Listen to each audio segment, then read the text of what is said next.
y a une totale impossibilité, comme ça a été montré dans le spectacle, de pouvoir penser l'avenir. Alors c'était vrai depuis des années et des années. L'occupation, elle dure depuis 1967. Il faut imaginer ce que ça peut signifier.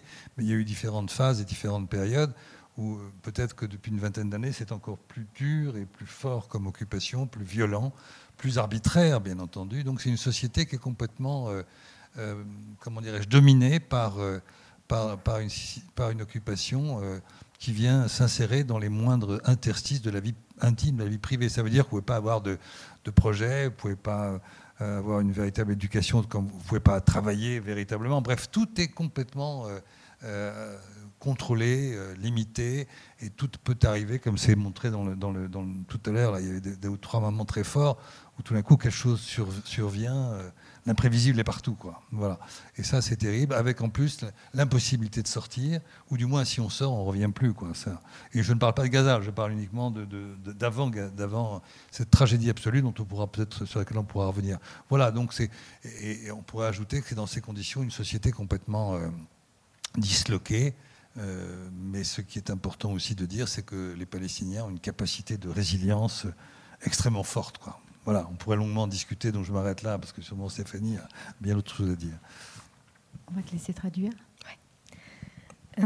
So first, so the piece was written before what happened in 2030 and 23, so that's quite an evolution. But talking about the topography, so the space is restricted in Gaza and is the West Bank. And it's in the West Bank, it's several cities or small villages that are separated, isolated from one another. So it's quite easy for an occupation army to come and make a blockade and take control over it. First of all, you can see that control in a material form and visually through the checkpoints, which is quite a strong presence. But more than that, there is a social control that's performed. And basically, you can think that if you see nothing, it's probably that the control is even stronger because you can't see it. So probably the system is even more accurate, and it's a deeper control from the authorities that really know exactly the population.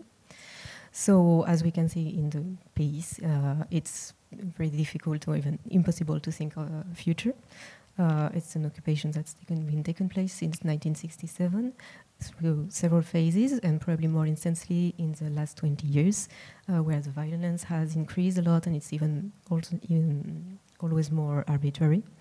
So this society is occupied and controlled, and it doesn't allow any place for a private life, so you cannot have daily life like work, education, and so on. Everything is under control. 1967? Yes. 1948. 48. And one can argue that this control of the population started from the 1920s with the British occupation. Oui, l'occupation, c'était pas vraiment depuis 1967, mais vraiment la remettre à 1948, et d'aucuns disent que même depuis les années 1920. And he just finished about the imprevisible things, the unpredictable things that happened everywhere and anywhere, and also that you cannot get out of the territory, or if you get out, you cannot come back. So it is a really fragmented society, but he stressed out the resilience of the Palestinian society. Maybe you want to react to that? Yeah, I mean, I think in this, that's what we were playing on. When you are talking about finding your own control and your personal control, it's a daily, hourly sometimes. It's not, how you fragment your life. People, as Samat was saying about this idea of you can't plan your next day. Sometimes it's the hour, sometimes it is the next week. Sometimes, but I think this adaptability in this very controlled by the occupation forces, but also it's irritable, this control, and there's blips in it, and there's cuts in it. So there's all of these, I think, things kind of at play. So for us in this work, I think Samat the fight for that control and the ability to take it. We don't look at ourselves as victims. We look at ourselves as strong and resilient, as we do our people. And I think despite all the fact that there's no flat ground for her to walk on, despite that the sound is constantly working against you and invading your silence, she's still resilient, and she's still managing to find her control, which she, does at the end. Oui, en fait, on joue beaucoup sur cette notion de contrôle, mais aussi de trouver notre propre contrôle et comment fragmenter cette vie et trouver les instants, effectivement, où on peut trouver notre contrôle. Donc parfois, on ne peut rien programmer. Mais donc parfois c'est pour jusqu'à la prochaine heure, parfois c'est jusqu'au prochain jour, la prochaine semaine. Donc il faut une grande adaptabilité. Donc bien sûr il y a cette force d'occupation qui est toujours présente, mais on peut trouver aussi des espaces où conquérir notre propre contrôle sur notre vie. Et de fait on ne se voit pas comme des victimes, mais comme des personnes fortes et résilientes, comme ça a été dit. Et le fait qu'il n'y ait pas de sol fixe, de terre fixe sur laquelle marcher, et aussi le fait, le son qui joue vraiment contre nous, et qui vient envahir notre silence personnel, tout cela est fait pour mettre en valeur la résilience de Samaha dans la pièce. Merci, je vais laisser réagir Stéphanie Laté-Abdallah sur ces question de peut-être résilience, mais aussi d'incertitude et d'instabilité. Oui, merci. Déjà, merci pour ce travail qui vraiment rend vraiment compte de l'atmosphère qu'on peut ressentir, en tout cas à l'intérieur de soi, dans ce contexte. Et effectivement, je pense que c'est une situation, un vécu qui relève de ce que j'appellerais une incertitude radicale, c'est-à-dire vraiment ne pas savoir. C'est-à-dire qu'effectivement, il y a du contrôle et puis il y a des endroits où il n'y a pas de contrôle, mais on ne sait jamais quand est-ce qu'il y en a et quand est-ce qu'il n'y en a pas.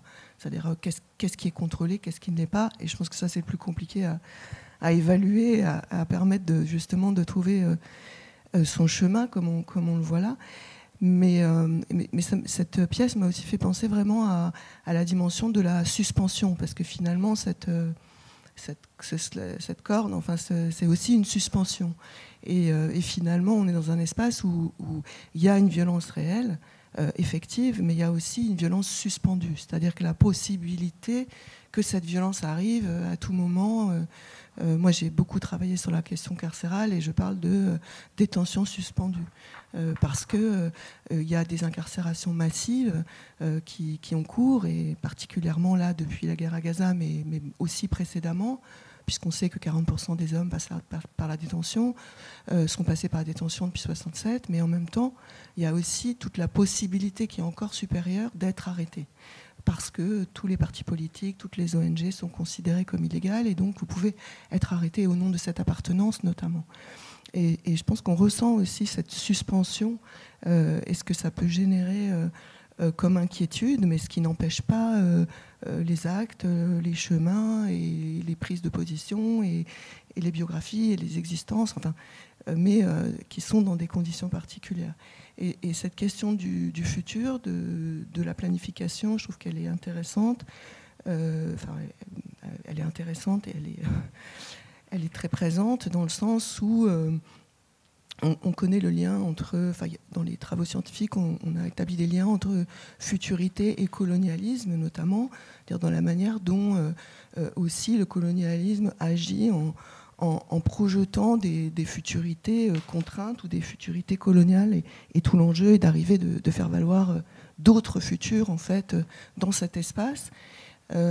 Et effectivement, cette suspension du contrôle, finalement, joue sur, effectivement, on peut parler de gouvernementalisation du futur, dans le sens où l'anticipation est compliquée, c'est-à-dire qu'est-ce qu'on anticipe, à quel moment on fait telle chose ou pas.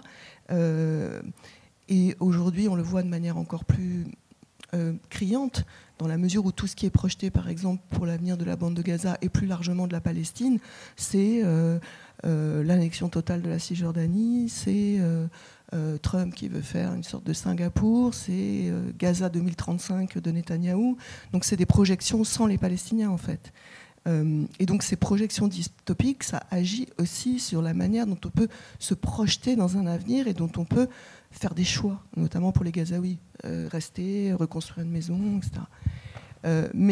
Et là je trouve que c'est tout le pouvoir aussi à la fois des imaginaires utopiques, des imaginaires politiques et des imaginaires artistiques, c'est de justement se tracer aussi un chemin par l'imaginaire et par la création et dans ces futurs, enfin, et d'aller contre ces contraintes ou ces projections dystopiques et de projeter autre chose, en fait.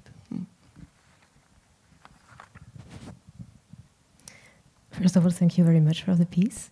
It reflects very well the inner atmosphere that you can feel, and it is very powerful. I'd like to talk about the radical uncertainty notion. About the control that's present, but also some things that are not under control. So what's control and what's not? What can you do? What can you not do? And how can you evaluate that and create your own path amongst all these uncertainties? And your play makes me think of suspension. The slackline is a very good metaphor of suspension. Now we experiment where we can see that there is a lot of violence which is real, but which is also suspended in the sense that it can happen anytime. And I will link it to the prison issue and the suspended detentions with the massive arrests that exist and massive incarcerations. You have to know that, well, you know, that 40% of the men population since 1967 has been to jail. And it's more and more likely that you can get arrested because of links to NGOs or other measures or any works, actions that you might take. So there is this feeling of suspension, which doesn't prevent you from taking action and finding your path and having and assuming your opinions, but the question of the future is still very present. What future can there be? Considering that the future is also linked to the colonization issue. So it's a lot of constraint and restrictions.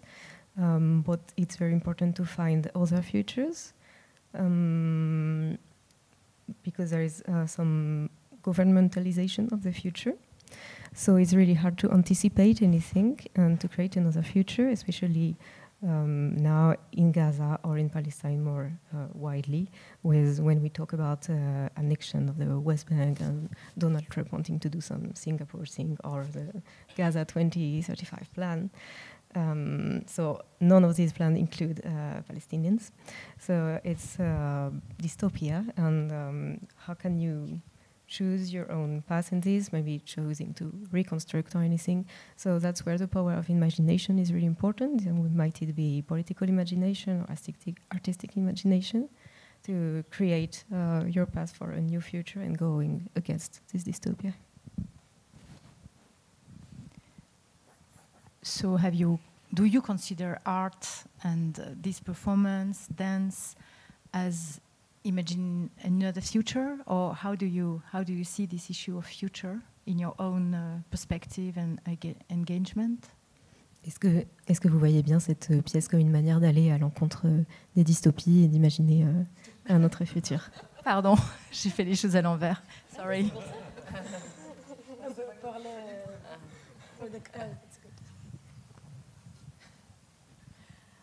I mean, I think that future is good. Sometimes thinking about a long-term future is a privilege that is offered for some when there are different stakes. And when you're talking about control and division, and it's time and time again with colonization throughout the world and borders and where they put them. Within Palestine, you have so many different, we're fragmented by IDs, identification cards. We're fragmented by borders, by checkpoints that are clear and that are not clear. So again, I think there's something about the past being so ingrained in the Palestinian current narrative, and it being, and I'm not just talking about the Nakba and the disaster when 800,000 of us were displaced from our land, my family included. But the past is very present. Like it's still the past is still ongoing. So I find that future is tempered in a way that, but I still have my dreams and I force myself to do it. That's a tactic for me, for my own survival, that to get me back down to go to the moon, get back down onto the ground. Go to the moon, get back down onto the ground. You know, this idea, because it's that exercise that makes us still be human like everyone else. And that humanity is what occupation, colonization, all of the bad things try to take away from people. And so the dream is part of that, you know, the reminding yourself of your humanization or whatnot.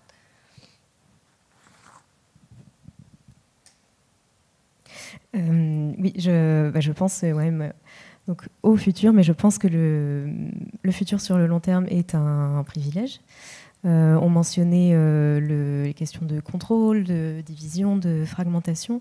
Ce sont plein de phénomènes qui se répètent encore et encore avec la colonisation, les frontières, et ça dans le monde entier. En Palestine, cette question de la fragmentation est particulièrement présente, et elle est incarnée par un système de carte d'identité très strict, des frontières, et tout un système qui est parfois clair et parfois pas du tout. Donc la narrative actuelle en Palestine, au-delà de la Nakba et des déplacements de population, c'est le fait que le passé est très présent et le futur est en quelque sorte temporisé. Et c'est pour ça que j'ai des rêves et je me force à en avoir encore. C'est une stratégie de survie. Je préfère voyager jusqu'à la Lune et puis pour redescendre mieux sur Terre de temps en temps. C'est un exercice que je me force à faire pour rester humaine et pour qu'on ne puisse pas m'arracher si facilement mon humanité. Yeah, also, like, when you face someone who's trying to erase your identity, to erase your existing, you don't think about the future. You think about preserving what you have. So I feel in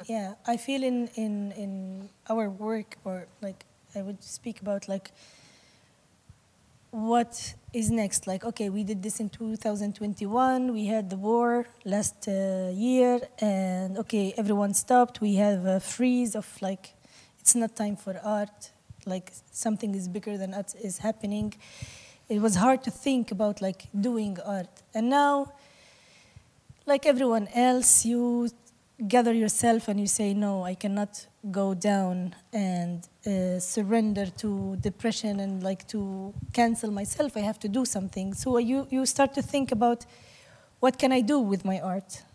And what's occupying my thinking is, how can I preserve what we have? How can I use this tool to just archive what we have? Something that they're trying to erase, something, and presenting it in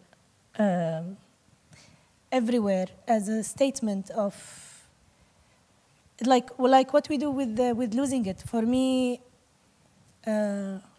I would prefer not to perform while my people are dying. Like, it's a privilege. It's a big privilege that we have. But me and Samar, we talked about it, that no, this is the time to take the stage and to talk about what's happening now, and to maybe something will change or something will help. That's what we can do. But as Samar said, it's a privilege to talk about future when you are surviving on an existential war.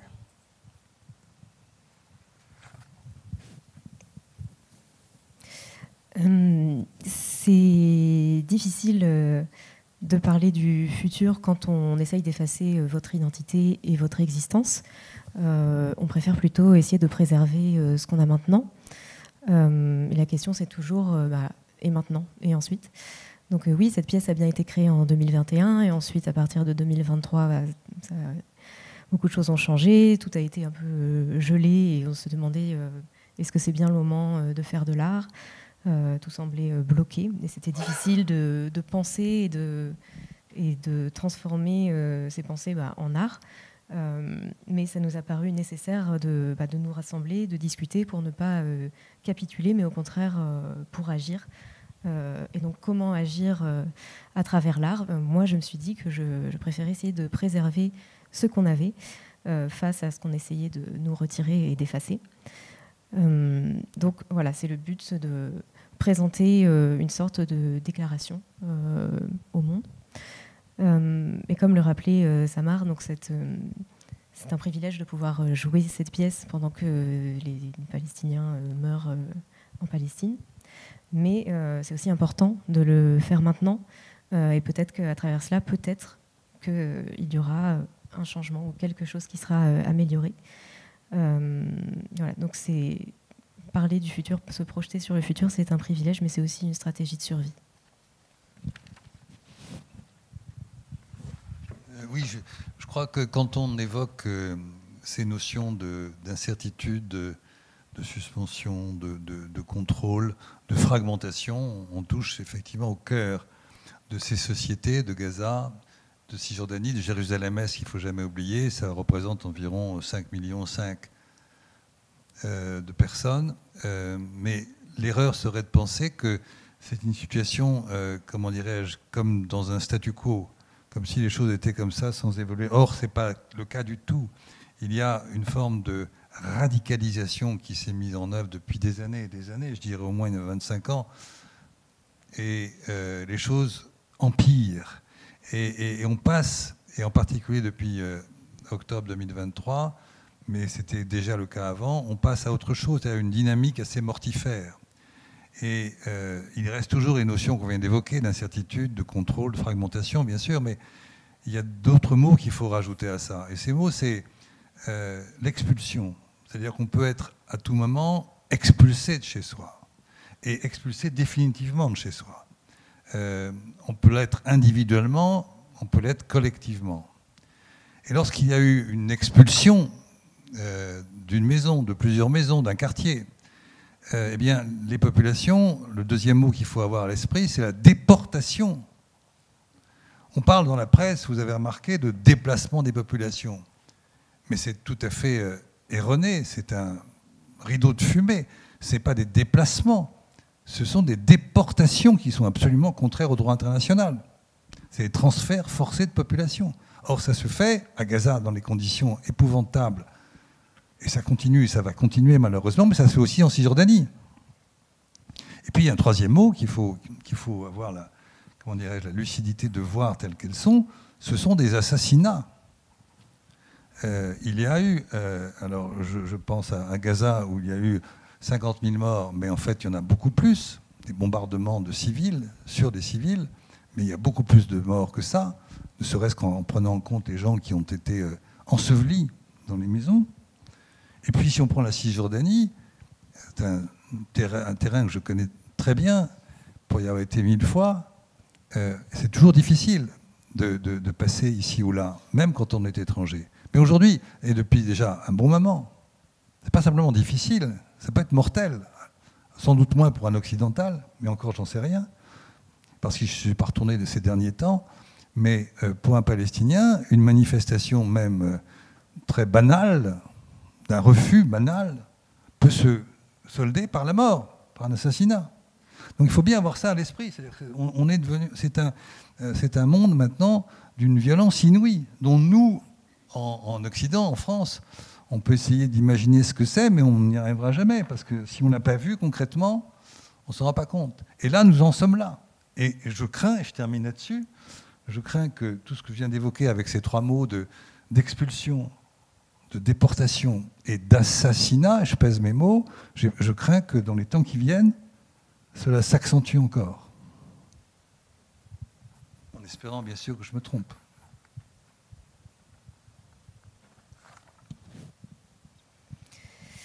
Yes, so we were talking of uncertainty, suspension, control, fragmentation, so that's all at the very center of Palestinians in Gaza, West Bank and East Jerusalem. And 48,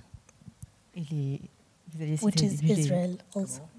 Au début, on a cité les Gaza, la Cisjordanie et Jérusalem-Est. Il ne faut pas oublier les territoires palestiniens occupés.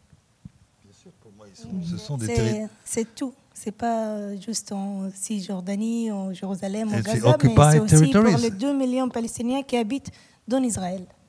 Bien sûr, d'accord. C'est un autre sujet quand même, mais d'accord.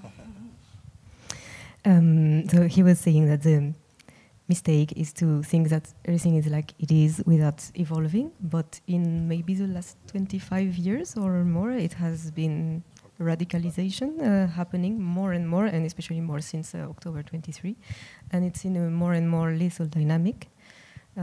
So 3 words. First one would be expulsion, and very often definitive expulsion, which can be collective or individual, and it can be from a house or a whole neighborhood. The second word is deportation. So in the press, you usually read or hear population displacement, which is not true. It is a deportation. Forced deportation is completely different, and it is contrary to international law. And it happens in Gaza, but also in the West Bank, sorry. And the third word is murders. It's not just death, it's murders. In Gaza, the count is 50,000, but we know there is much more from people that were found in the rubble or so on. So Jean-Paul Chaniolo has been going to the West Bank quite often, and he knows that crossing the borders can be difficult, but it can also be lethal. Maybe a bit less for Occidentals, but it's still the risk. And basically any common action, manifestation or measure that you can take as a Palestinian can be a danger of death. So there is a huge escalation of violence, and we as Occidentals cannot really realize how it is. We cannot really imagine. So after expulsion, deportation, and assassination, as we say, just to wrap up, it is fair that it will increase, but hopefully things will be different. I'm very aware that the situation in Gaza, West Bank, and Jerusalem is different from Palestinians who live inside Israel. But this is exactly what we are trying to say. We are always, as a Palestinian who live inside Israel, we are always somehow being pushed away from this when we are talking about it. It's different, and also between West Bank and Gaza it's different, and also between West Bank and Jerusalem is different, and it's different, but it's the same politics that are being used against all the Palestinian population. Maybe we have privilege of maybe traveling more, maybe we have a little bit more freedom in some, if you want to call it freedom, but on the other hand you have 56 laws against that. If not more, laws discriminating against you. You have the Palestinian mafia that is nurtured by the police and the Shabak, that like they're giving them and covering them to just like leading the crime in the Palestinian society inside Israel. So it's different, yes, but it's still, you are not allowed to say that you are against war as a Palestinian in 48. I'm saying this, and now I'm scared about losing my freedom by saying this. It's different, but it's still there.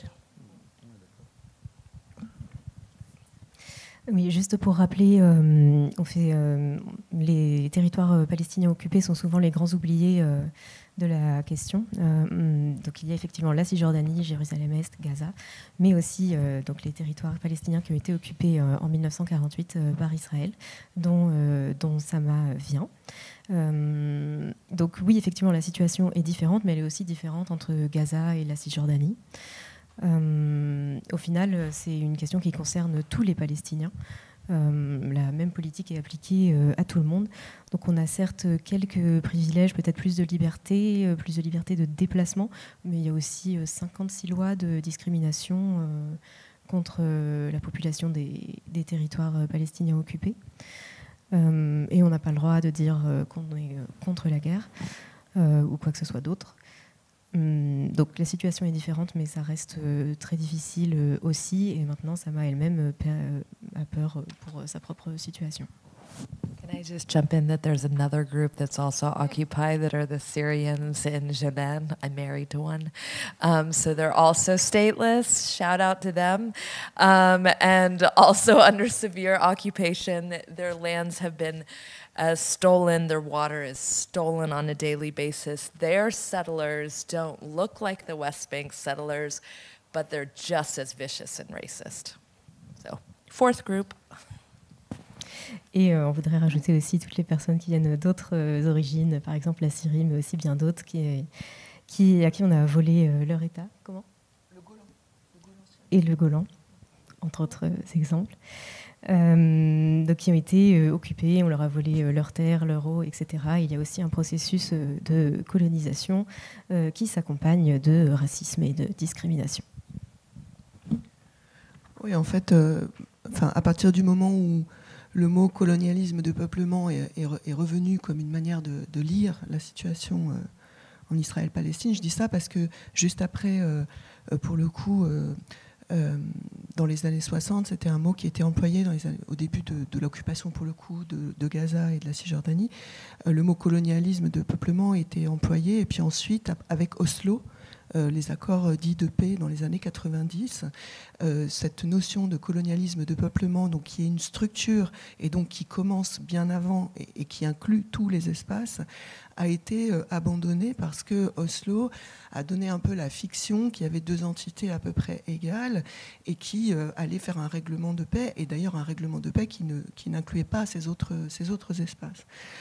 Et donc il y a eu un moment où cette notion n'a plus du tout été employée, très peu, et depuis une quinzaine d'années, cette notion revient. Et donc cette notion, ça veut dire justement un colonialisme effectivement qui commence bien avant et qui inclut, et qui est une structure et qui inclut tous les espaces dont on a parlé. Après, il n'empêche que aussi, un des éléments de ce colonialisme, c'est aussi la stratification des vies et des existences, et le fait que les gens ne sont pas soumis au même régime de mobilité, en effet, et à toute une série de choses qui distinguent les uns et les autres. Par exemple, les Palestiniens israéliens druzes, par exemple, je ne sais pas comment les nommer, puisqu'ils se nomment eux aussi parfois différemment, ont été complètement intégrés dans la société. Enfin, il y a eu un accord un peu politique au départ qui a été posé, et par exemple, ils font partie des rares minorités qui sont obligées de faire l'armée. Et donc, à partir du moment où on fait l'armée en Israël, on rentre dans la citoyenneté, parce qu'on est quand même sur un pays, une citoyenneté militaire aussi. L'armée est un facteur très important. Donc, et pour avoir beaucoup travaillé sur le système sécuritaire, en fait, ce sont toujours ces druzes-là qui sont mis en interface du système de sécuritaire. C'est les gens qu'on voit aux tribunaux, c'est des représentants de la police, c'est ceux qu'on voit quand il y a des problèmes sur les checkpoints, etc. Donc en fait aussi, un système colonial s'appuie aussi sur des groupes auxquels il donne ou qui accèdent à des régimes de droits différents et qui sont intégrés d'une certaine manière. Ça fait aussi partie finalement du processus colonial que cette fragmentation et cette stratification des vies, des mobilités, et concernant...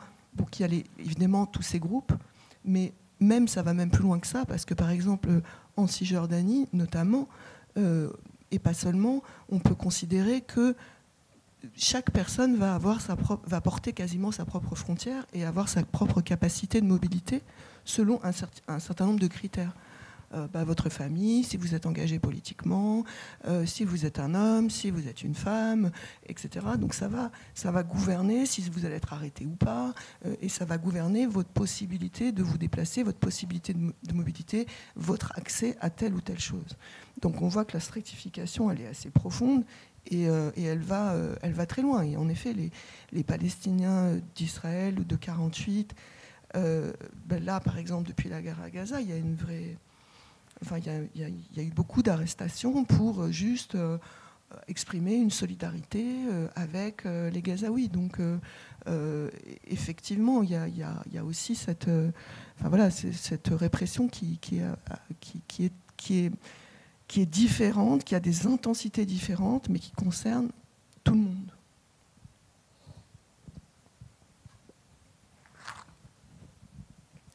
So at first, the word population colonialism was used at first in the 60s, and then there was Oslo in the 90s. That was also this colonization on all spaces.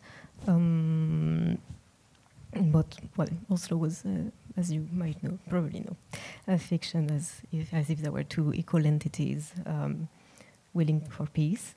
But this population colonialism is coming back, this notion, in the last 15 years. And it is very structural for all spaces and fields. And it leads to a huge stratification of life with several regimes and distinct type of authorizations for mobilities and so on. So let's take the example of the Palestinian Jews in Israel, who are quite integrated to the society through a political agreement. So it's a minority, but you know it. And they are the only minority who have to serve in the Israeli army, so it's kind of more integration. And they also represent some security authorities, or the courts, or the police. So it is a colonial system that relies on some groups that are more or less integrated, so and hence even more fragmentation between several groups. And one more example in the West Bank is that, example in the West Bank, maybe it can be in any other place, that each person has its own borders based on several criteria. Might it be your family, your gender, your political opinion, and so on. And this will restrict your mobility or your access to anything. So it is a very deep stratification. And since the Gaza war, there are more and more arrestations, and you can get arrested if you express some solidarity with Gaza people. So it's also a colonization based on repression, which is more and more intense, but it's applied to all. I just wanted to, as Samat was talking about Debke and this idea of archiving, and I think it's not just as an archive, but also as there are cultural things that help with the survival. Her grandmother, that's her grandmother giving the prayer. The Debke music, that's a real recording from 12 years ago when I was stuck with an overheated car. They closed the main checkpoint between Jerusalem, I'm Jerusalem ID, and Ramallah, and I got sandwiched in between two trucks. So, kind of dorky me ends up hearing the harmonies of the different cement trucks that I thought were going to maybe kill me, but I decided to go to the music route. And then these two men came in a car and were not listening to the song we actually put. That's fake. That's not real.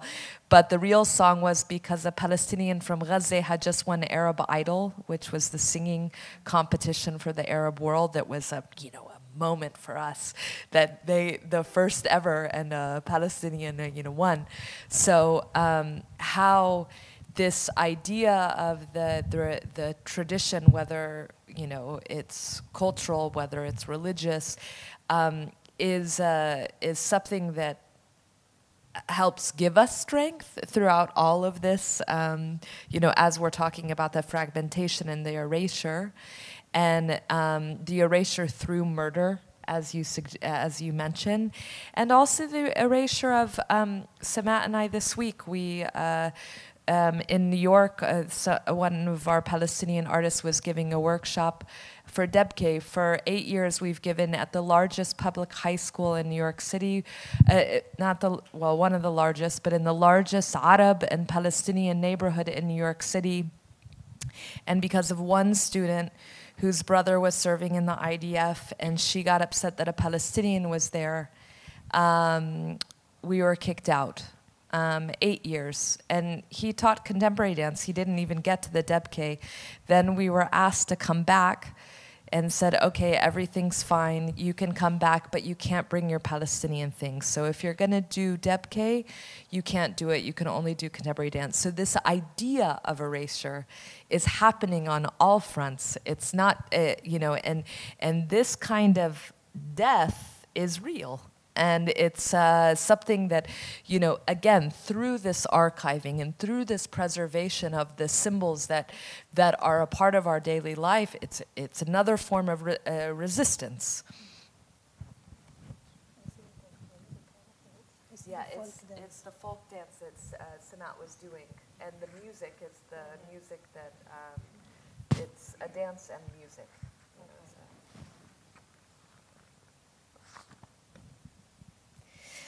La culture est quelque chose qui nous aide à survivre. Donc on a entendu dans la pièce les prières de la grand-mère de Samat. On a aussi inclus d'autres choses. Donc vous avez entendu beaucoup de klaxons, et ça c'est des enregistrements réels. J'étais bloquée, j'essayais de passer un checkpoint et j'étais coincée entre deux camions et je ne savais pas trop vers où aller. J'ai entendu de la musique, mais je ne savais pas quelle allait être la réaction des personnes. Et bref, tout ce chaos s'est terminé en chanson parce qu'il y avait une célébrité qui chantait. C'était un moment musical dans les bouchons.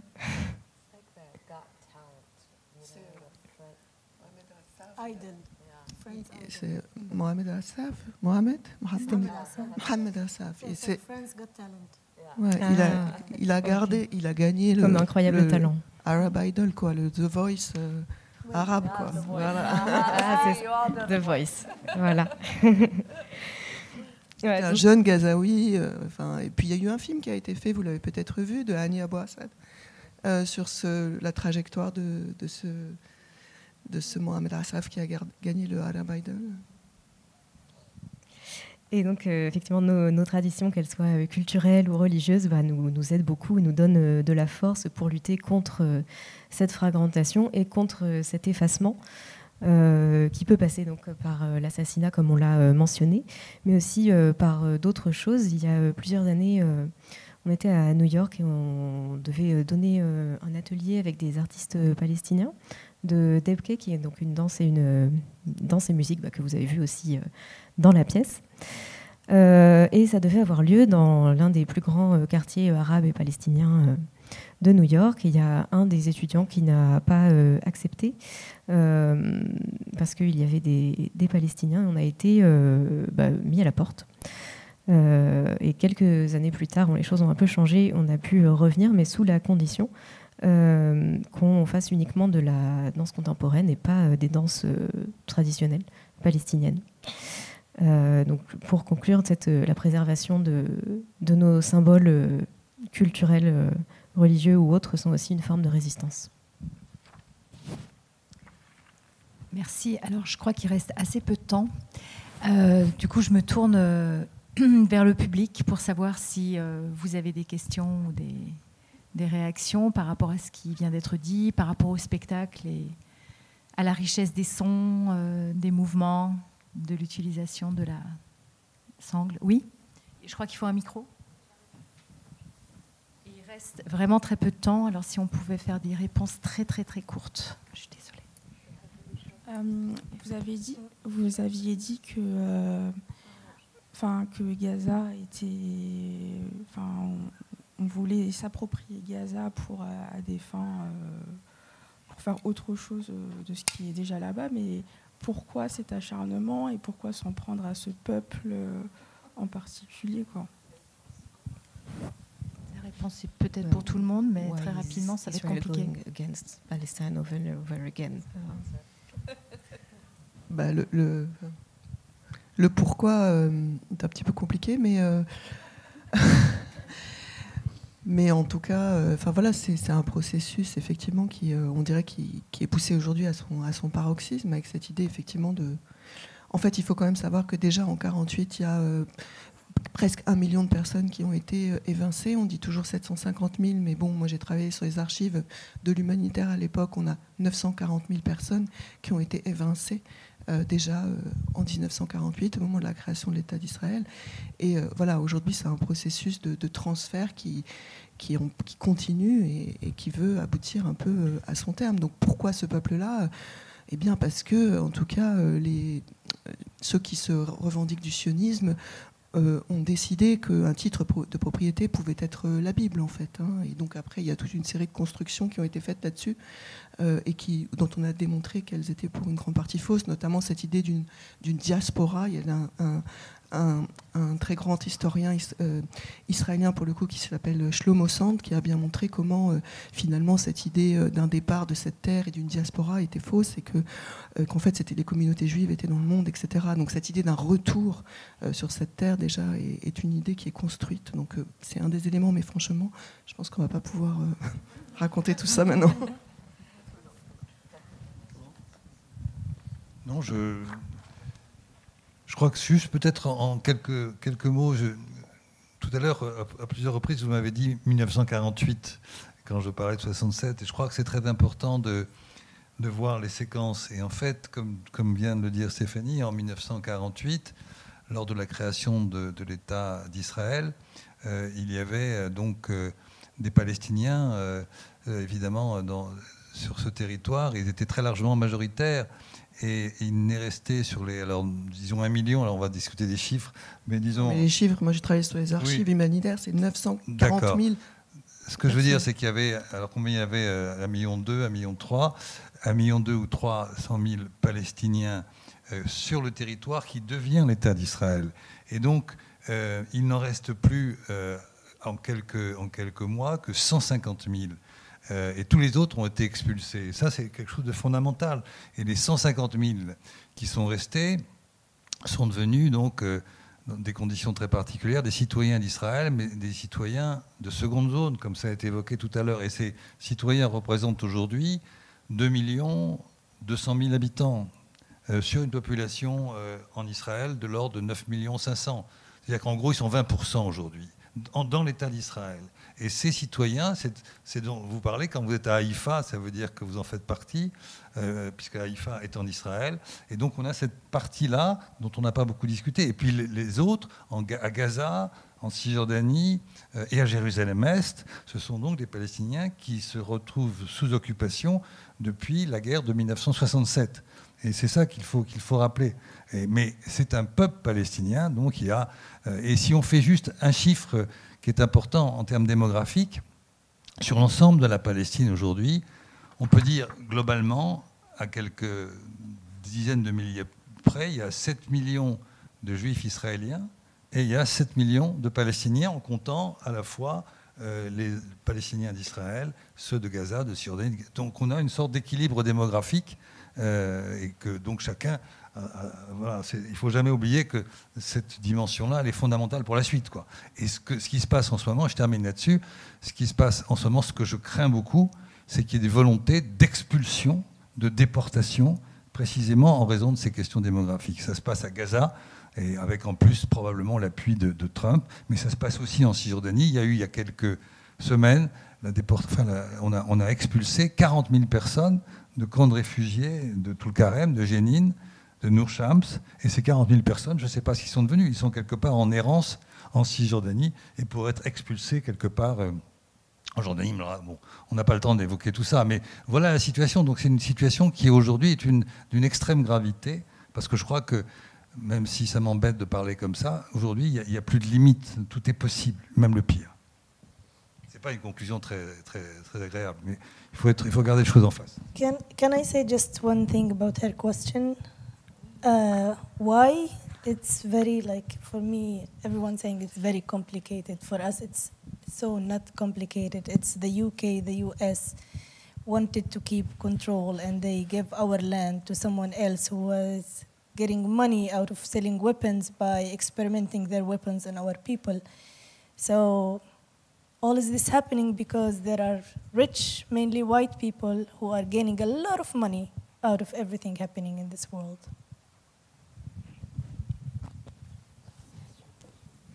On dit toujours que le pourquoi est très compliqué, mais pour nous, ça ne l'est pas. On sait très bien que c'est le Royaume-Uni, les États-Unis qui veulent garder le contrôle sur ces territoires, et donc ils ont donné nos terres à une autre entité. Ils ont aussi donné des armes et soutenu tout ce qu'ils pouvaient, parce que donc pourquoi ? Eh bien parce qu'il y a des personnes riches et majoritairement blanches qui se font de l'argent sur cette situation. Je crois qu'on va être obligé de conclure là. Désolée. Est-ce que 30 secondes? Bonjour, je suis de France-Palestine Solidarité et je voulais rebondir sur la conclusion de Monsieur Chagnolot, qui effectivement est loin d'être optimiste, mais nous ne sommes pas optimistes. Mais simplement, ce que je voulais dire, c'est qu'au niveau du droit international, il y a eu une décision de la Cour internationale de justice qui contraint les États à prendre leurs responsabilités vis-à-vis du peuple palestinien. Et ça, c'est l'affaire de nous tous, de nous mobiliser massivement, parce qu'il faut qu'on arrive à inverser le rapport de force. C'est une question d'humanité. Et donc, voilà, c'est juste le petit mot que je voulais ajouter. Merci beaucoup. She's from France-Palestine Solidarity, and she just wanted to add about international law, that there are decisions that has been taken, that all states must take responsibility for the Palestinian state. And so she wanted to stress that we should all join a mobilization, yes, in order to go against this strange relation and to bring more humanity. Thank you very much. Merci. Merci beaucoup. Merci pour cet échange et merci pour votre écoute. Merci beaucoup à tout le monde d'avoir participé. Et s'il y a des personnes qui vont voir la deuxième pièce, c'est le moment d'y aller. Ça ne va pas tarder à commencer. Merci beaucoup.